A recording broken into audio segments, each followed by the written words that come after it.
ibig niyo sabihin? Pababayaan niyo si Makmak kay Kaloy? Yun din ang gusto ni Nadia eh. Yan ang may tutulad sa kanya. Pero pa mag-isa lang si Makmak doon. May sarili ng pag-iisip yun. Pero tuso yun si Kaloy. Oo, tuso. Pero hindi pa alam ni Makmak yun. Hanggat hindi pinakikita ang tunay na ugali ni Kaloy kay Makmak, hindi maniniwala si Makmak. Sa bagay, itong si Makmak, may ganong ugali nga. Yung habang pinipigilan mo, mas lalo pa... Naku, mas lalo kakapit yung kay Kaloy eh. Ay, ikaw, Noy. Huwag kang bibigay kay Makmak. Kaya mo siya doon.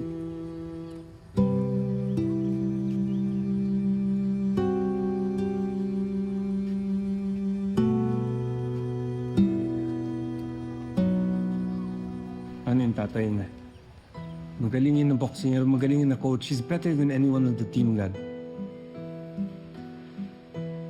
Except me. Of course, except you. Huwag mo intindi si Nonoy. Dahil kahit sinabi ko kay Makmak na pwede niyan dalhin dito yung tatay niya para mag-coach sa kanya, kilala ko si Nonoy.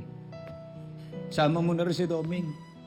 Sa taas ng mga pride ng mga yun, hindi magpaparamdam yun dito o magpapakita sa baluarte natin. Sa akin ka maniwala, iyo.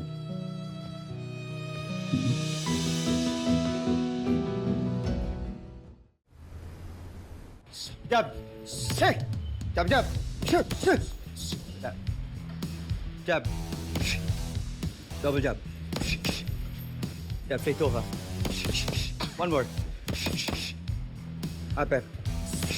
Upper. Relax. 4. Jab, straight hook. Hook. Hook. Jab, straight hook. Hey, hey, hey! Hook. Nice one. Nice one. Straight. 4. Upper. One more. 4. Sword! Depensa! Tay! Oh, nandito ko pa. Turuan mo na yung pakay mo. Pinunta na ni Nonoy si Makmak. Ano pa? Alam niyo, buti pa talaga si Nonoy nag-iisip. Hindi katulad mo, talagang walang maaasahan sa'yo. Pwede ba? Gusto ko naman pag-isa. Umalis na kayo. Kung pwede. Go! Lalo na itong kasama mo ito. Ha? Ito. Ay, Doming, ba't nanginginig ang kamay mo? Anong nangyayari dyan? Wala. Anong wala? Ayan na, nanginginig eh! Hindi. Wala ito. Wala. Ay, naku, palagay ko, side effect yan ng kakainom mo. Ano Pag ikaw, hindi tumigil sa alak mo, yan ang chuchugi sa'yo. Kaya Mangdo, hinay-hinay na sa pag-inom. Ay, naku, Gimo, huwag kang mag-alala. Masamang damo yan eh.